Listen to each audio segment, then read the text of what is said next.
रामनवमी यंदा कधी आहे? तारीख, शुभमुहूर्त, पूजाविधी. नमस्कार, श्री स्वामी समर्थ. मी सुवर्णा. आज तुम्हाला रामनवमी कोणत्या तारखेला आहे, शुभमुहूर्त काय आहे, पूजा करण्याची पद्धत आणि या सणाचे धार्मिक महत्त्व काय आहे, हे सगळं सांगणार आहे.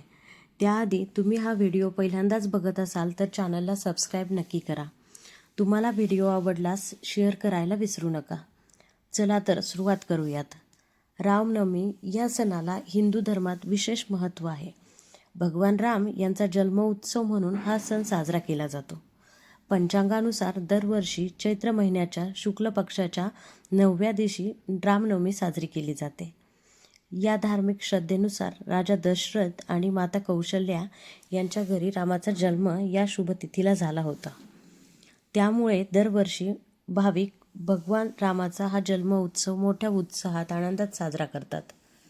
असेही मानले जाते, या दिवशी श्रीरामासह माता सीतेची पूजा केल्याने भक्ताला प्रत्येक दुःखातून मुक्तता मिळते आणि सुख व समृद्धी प्राप्ती होते. तसेच या दिवशी दुर्गेच्या 9व्या रूपाचे म्हणजे सिद्धिदात्रीची पूजा करण्याचीही परंपरा आहे.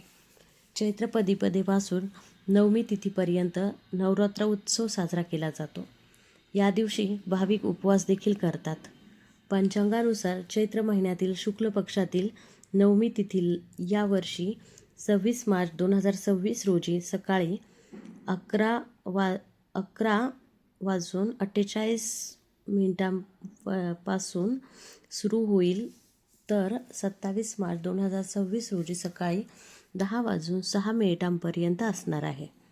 म्हणूनच रामनवमी उत्सव वेगवेगळ्या परंपरेनुसार वेगवेगळ्या दिवशी साजरी केली जाते. स्मार्त परंपरेनुसार 26 मार्च 2026 रोजी तर उदय तिथीचे पालन करणारे वैष्णव भक्त 27 मार्च 2026 रोजी रामनवमी साजरी करतील. 26 मार्च 2026 रोजी रामनवमीसाठी मध्यान्ह मुहूर्त आहे. सकाळी 11:13 पासून ते दुपारी 1:41 पर्यंत. रामनवमीच्या दिवशी पूजा कशी करावी? रामनवमीच्या पवित्र दिवशी सर्व भक्त राम मंदिरात किंवा घरामध्ये देखील पूजा करतात. स्नान केल्यानंतर स्वच्छ कपडे परिधान करून तुम्ही रामाच्या मूर्तीला पंचामृताचा अभिषेक करू शकता.